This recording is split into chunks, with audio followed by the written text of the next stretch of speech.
देवकी वासुदेव हरसाई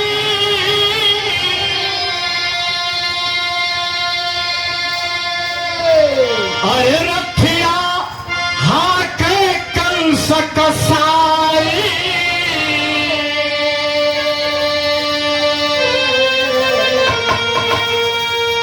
सुन के आकाशवाणी अरे खींच लिया तलवार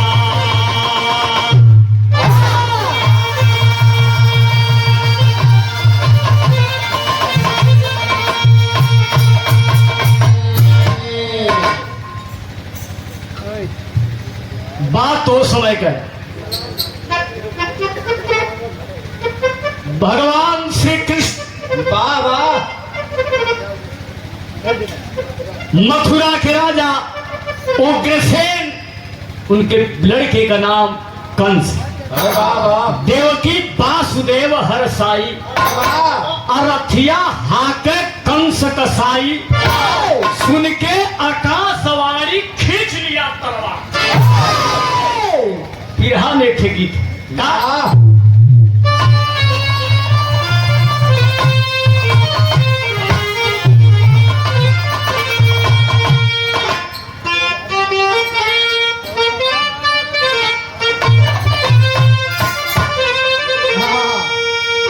बेइरादा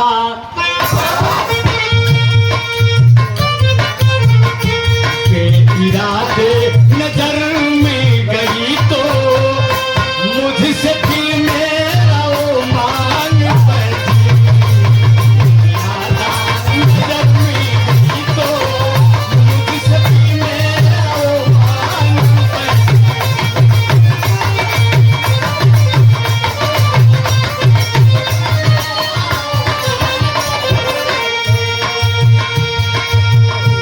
लेकिन कवि जी भाव कितना बढ़िया लिखलन आकाशवाणी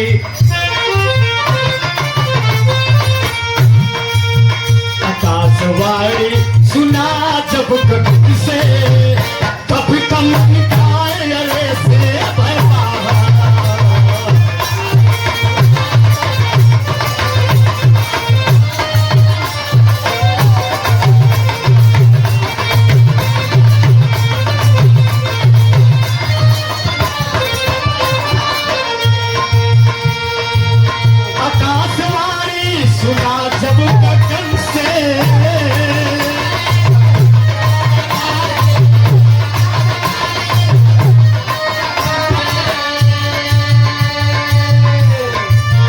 कब दमन दायरे से भय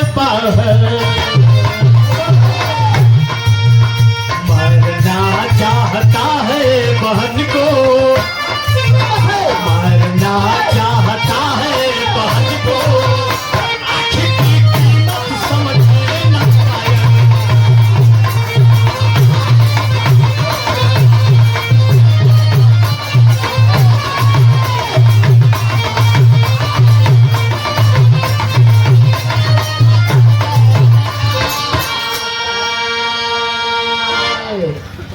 आदरणीय परम सम्मानीय श्रद्धेमान्य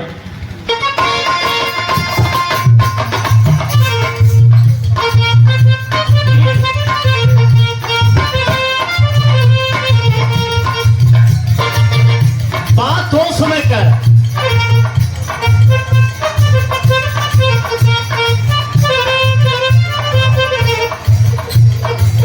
वहां से ना गलत लगा देंगे उग्रसेन राजा मथुरा की राजधानी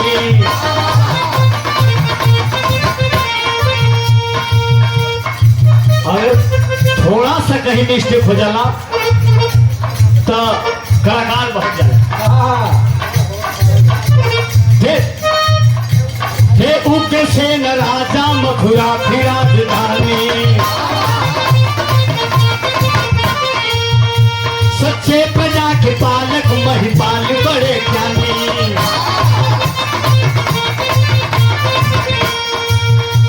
एकलौती बेटी देवकी वासुदेव जी से ब्याही चला है साथे कंस में होने लगी विदाई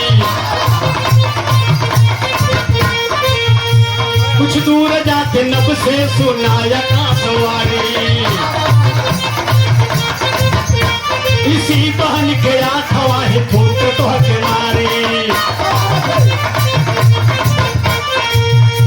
सुन के आकाशवाणी अंगार बन गया, सुन के आकाशवाणी अंगार बन गया, बहन को मारने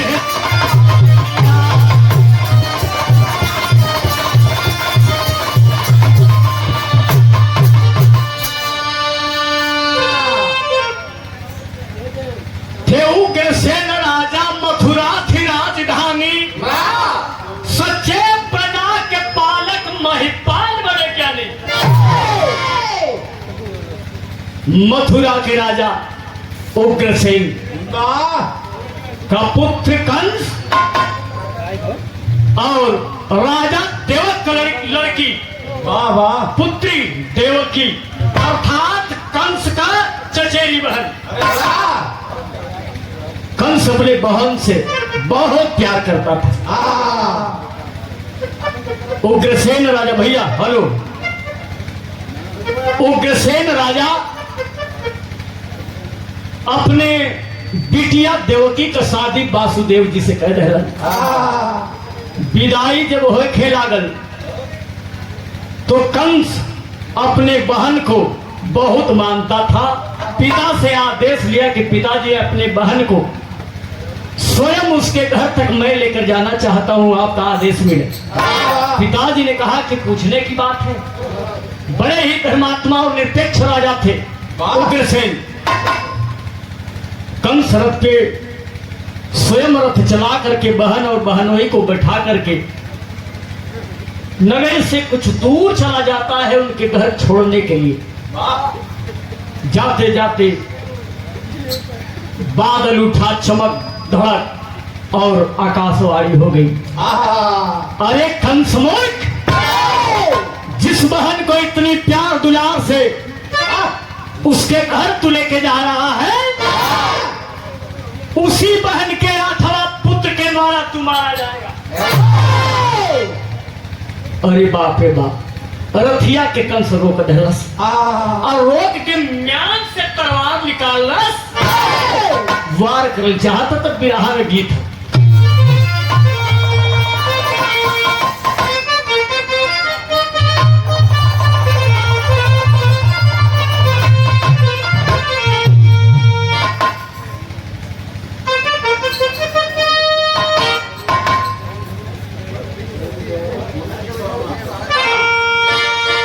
अरे भौजी तोहार बाटी छे दही जवानिया,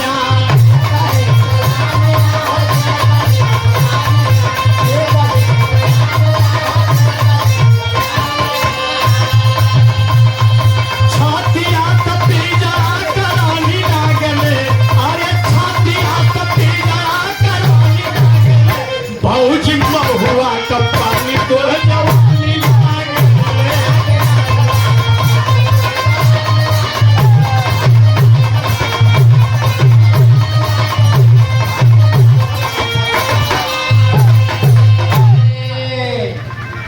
ये आदरणीय परम सम्मानी श्रद्धेय माननीय, आदरणीय परम सम्मानी श्रद्धेय माननीय लक्ष्मीराम यादव पिताजी पूर्व प्रधान और कवि जी भी हैं। आप कवि भी लिखते भी हैं। आप पिताजी की तरफ से, लक्ष्मीराम पिताजी की तरफ से एक 500 रुपए का पुरस्कार, चलो में प्रणाम, सब भैया के नमस्कार प्रणाम। ए भैया वासुदेव जी बोल पड़लन, कहला अरे मूर्ख कंस, देवकी को क्यों मार रहा है? देवकी के कोख से जितने बच्चे पैदा होंगे सारे बच्चे मैं आपको दे दूंगा, लेकिन हमारे रहते हुए देवकी को तुम्हें मारने नहीं दूंगा। रथ घुमाकर मथुरा लेकर आ जाता है और बहन और बहनोई को जेल के कोठरी में डाल दिया। ये बतिया जब राजा उग्रसेन के पता चला तो कोसा लगने अपने पेटवा के ऊपर का।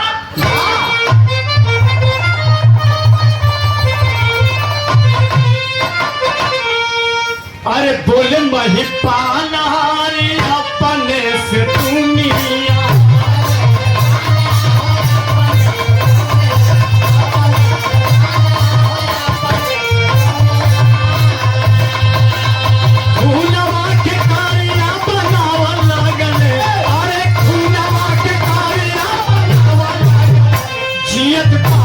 तू पाप कर सावन गले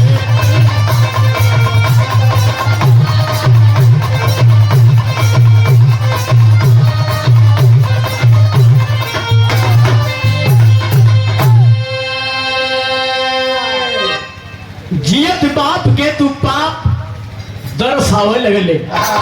राजा उग्रसेन अपने बेटवा कंस के ऊपर क्रोधित हो गई। बड़ा मूर्ख है।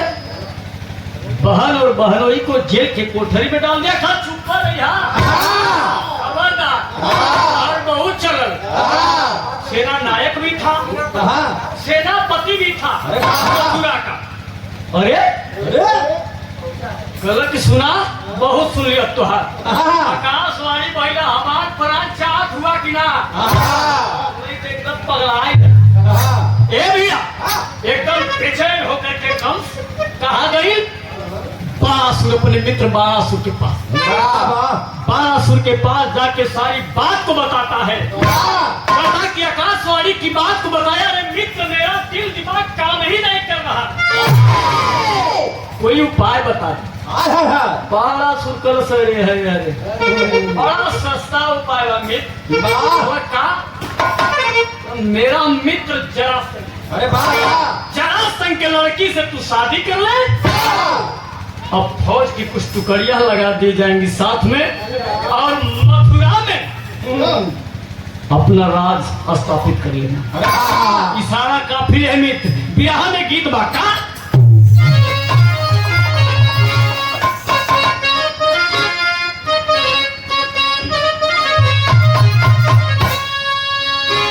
बिरहा सुने वाले ये गीत के स्वर्गीय रामदेव गुरु जी के मुखार बिंदु से इतना बढ़िया लागल। बुल्लू गुरु जी जब लहाय के गाँव में अरे पपिहारा, अरे पपिहारा हरे क्यों बोल जाने बोला पपिहारा हरे क्यों बोल जाने।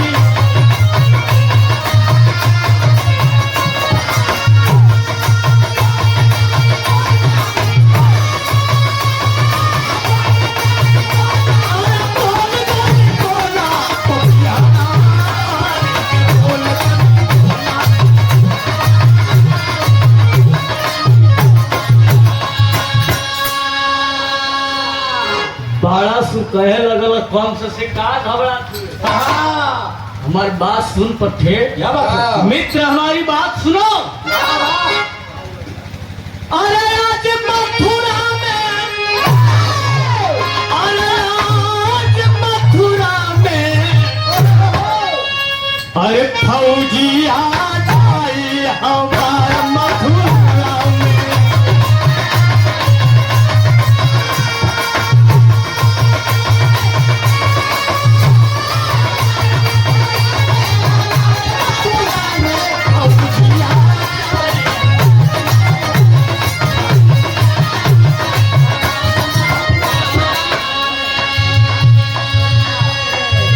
कहानी ना भूले। हाथ सुने वाले भैया लगल। आज मथुरा में हो, आज मथुरा में फौजिया चाहिए हमार मथुरा में। कंस को समझा रहा है, बता रहा है। बोला बाणासुर सुबह अवसर पाता।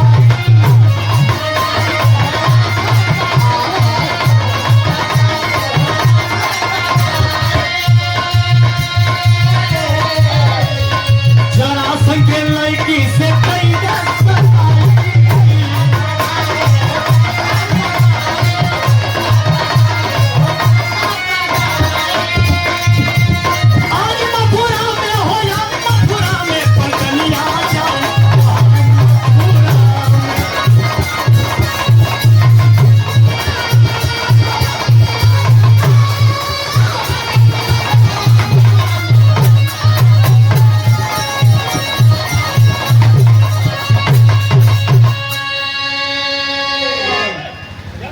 बाप पीटत हुआ लोग सुना था साफ न। ये लोग से दिक्कत ना होते। हाँ तो जाए जा हमारे समझ में ना ए भैया, आज मथुरा में हो, आज मथुरा में फौजिया जाई, हमार मथुरा में मित्र मेरा मित्र जरा संग है, जरा संग की लड़की से तू शादी कर ले और विदाई होते ही फौज की कुछ टुकड़ियां लगा दी जाएंगी। राजा उग्रसेन से बात चल, जरा सिंह के लड़की से शादी हो गई। आज जब शादी भई है, विदाई भी हो गई। आज जब विदाई हो गई तो विदाई हो गई तो ये भैया डोली के साथ, डोली के साथ लड़की के साथ बारासुर जरासंध कुछ फौजी की टुकड़ियां लगा दे, कुछ सिपाहियों को भेज दिए। अब राजा उग्रसेन बोल पड़े कि इसकी क्या आवश्यकता। तो बारासुर ने कहा कि हमारे यहाँ का रीति रिवाज है, बेटियों के साथ सिपाही और फौजी लगाते हैं, कुछ दिन रहते हैं, पुनः वापस चले आते हैं।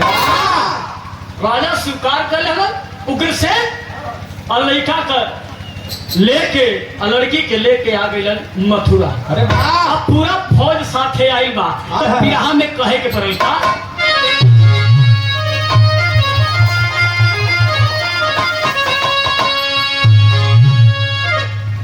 कहली की ए बंदर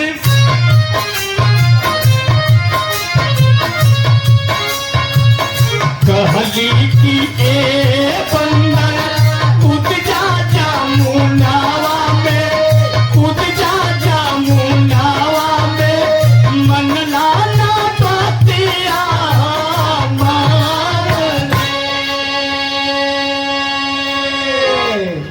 अगर में पासरिया जल के घूमता मातरिया हो लेके, घूमता मातरिया हो लेके, खाता ला गंगावन के मारने।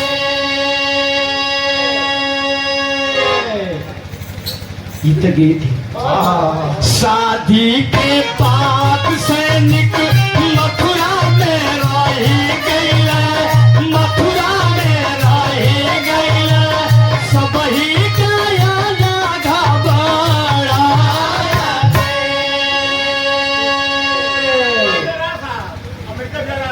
आदरणीय परम सम्मानित माननीय अमेरिका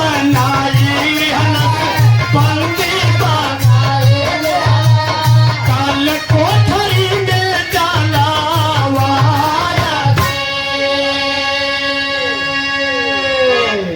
ए भैया, हाय हाय हाय, जोन फौजी आयल रहन, सिपाही आयल रहन कंस के ससुराल से, वो धीरे धीरे 1 महीना यही मथुरा रह गईलन। अरे मथुरा रह गईलन तो यहाँ के सैनिकन के ऊपर जब दूसर भारी होए लगल, अर्थात जब शादी के ससुराल से कंस के जरासंध बारासुर जवन फौजी कुछ सिपाही भेजले रहलन, उस सिपाही आके यहाँ 1 महीना रहलन, कुल बात के जान गईलन। और कंस जो वहाँ का सेनापति भी था, कुछ उसके पास कुछ उसके भी पक्ष में सेना थे, और वह सेना और दूसरी सेना लेकर के जो है कि मथुरा के ऊपर भारी हो गया और पिताजी को काल कोठरी में बंद करा दिया और गद्दी पर बैठ गया। और जब गद्दी पर बैठल हो तो बिरहा में गीत लगल,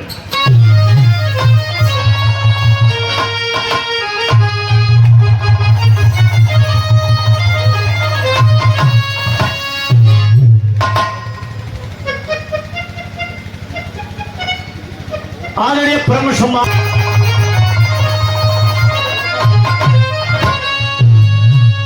अरे जब जब आवे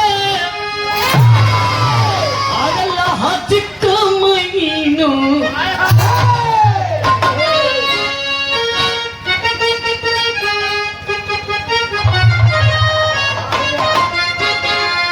अरे जियर मोरा, अरे जियर मोरा उड़ी उड़ी खाए मदीना,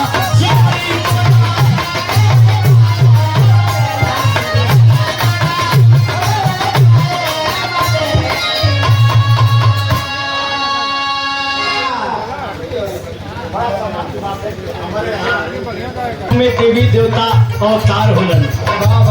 कैसे?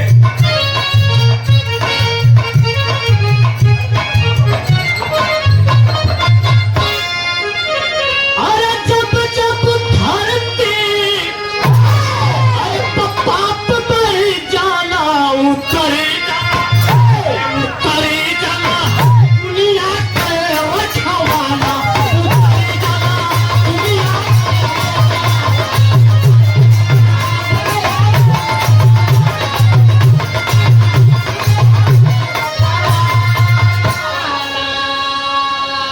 बहन बहनोई अरे पिता धर्म तारे दुनिया में बंद किया कंस दुराचारी।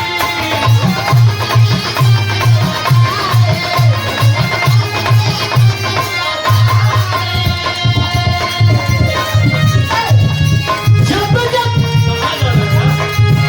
अरे डाल कट जाला उतर जाला अरे उतरी जाला अरे दुनिया के रखवाला।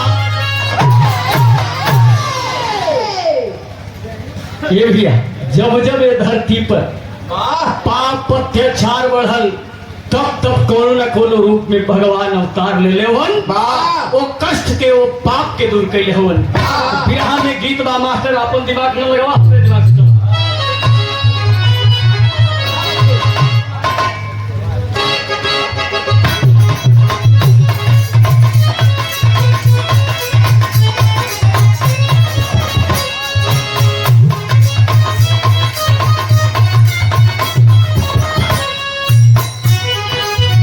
ये भैया धीरे धीरे माता देवकी 7 पुत्र कर प्राप्ति भइल। कंस धीरे धीरे जाके वो तो लड़कन के मार दिया। धीरे धीरे जब 8वां कपारी आई तो बिरहवा में गीत मास्टर ने कहा तुहरा में बसे राजा हमारा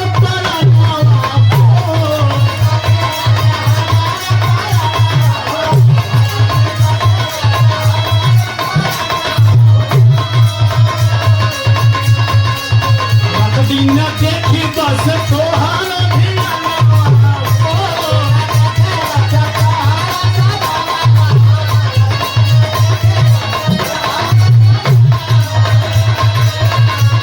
मन छूटे न चेतावे जब तोहारा के पावे।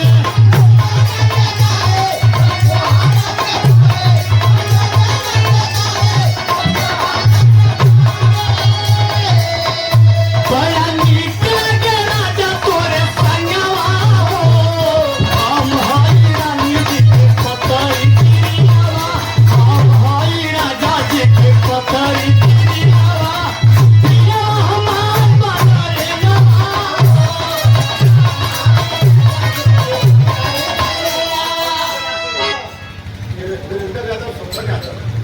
अवतार ले रहल बारे प्रभु कमाया।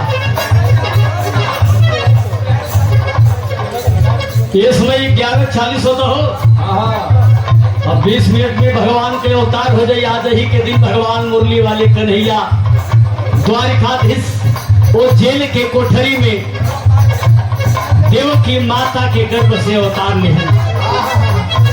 बारे प्रभु का मालिक वो जेल में जब ताला लगल है बेड़ी जवन है हथकड़ी हाथ में हथकड़ी पाँव में बेड़ी प्रभु के माया से हथकड़ी और पहरेदार सब सो मिले लगल है खुलल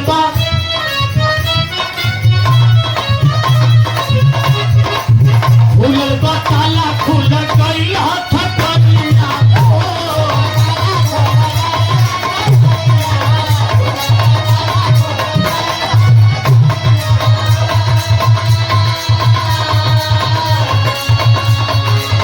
खुलल बा ताला खुल गई हथकड़िया हो।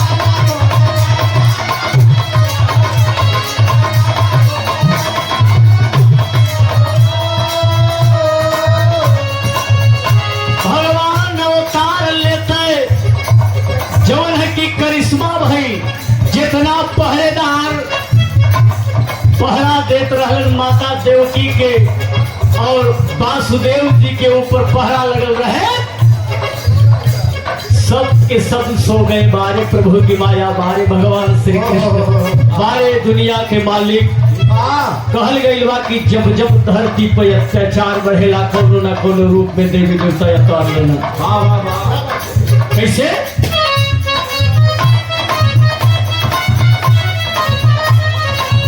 भूलल बाबेरी खुद गई हाथ करिया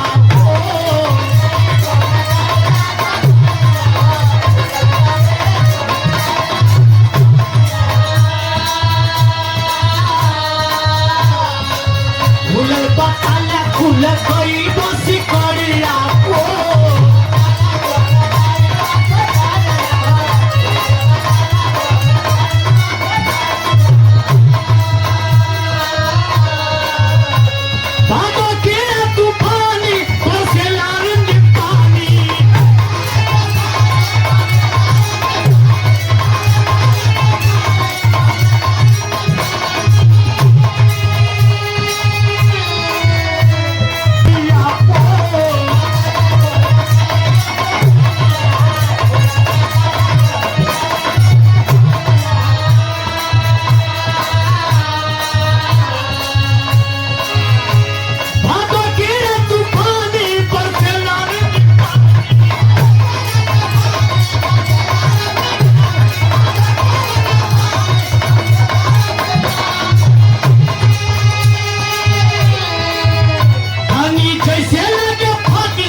वही जेल की कोठरी में अवतार भइलन।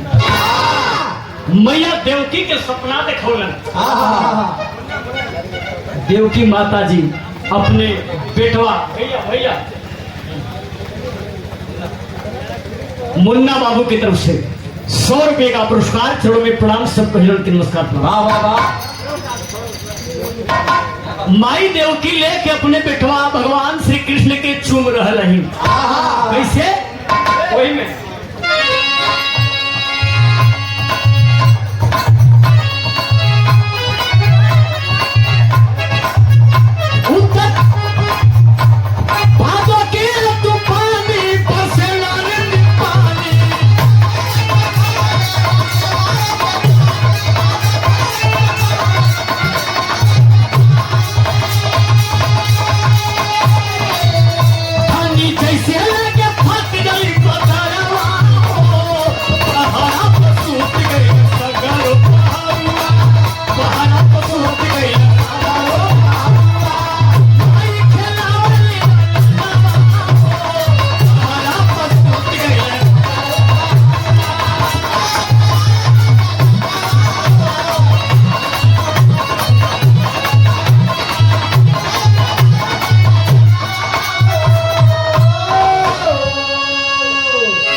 तो